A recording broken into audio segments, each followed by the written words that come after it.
Mesdames et messieurs, merci d'être là, parce que pendant que nous sommes tous confortablement assis ici à Strasbourg, mes compatriotes de toute la France sont au froid à Bruxelles pour dénoncer les mesures liberticides mises en place par des gens qui sont dans les mains des lobbies.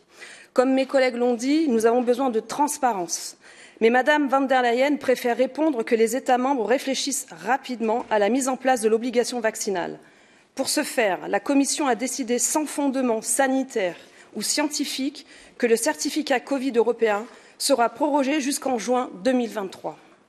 Rappelons ici que cette date correspond à la fin de la phase clinique 3 de ces vaccins.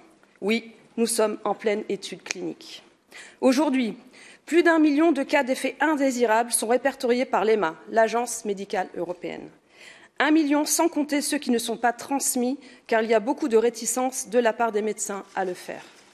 Dans ces rapports, on voit que des enfants font des AVC, des enfants font des myocardites, des enfants font des péricardites, des enfants font des maladies auto-immunes à cause de vaccins anti-Covid pour une maladie qui ne les concerne pas. Je vais donc redéposer une résolution pour un fonds d'indemnisation des victimes des vaccins anti-Covid. Je remercie d'avance aux décodeurs de fake news de bien faire leur travail, pas comme la dernière fois. Cette résolution a déjà été déposée en septembre. Elle a été balayée d'un revers de la main, même pas débattue, et c'est un scandale.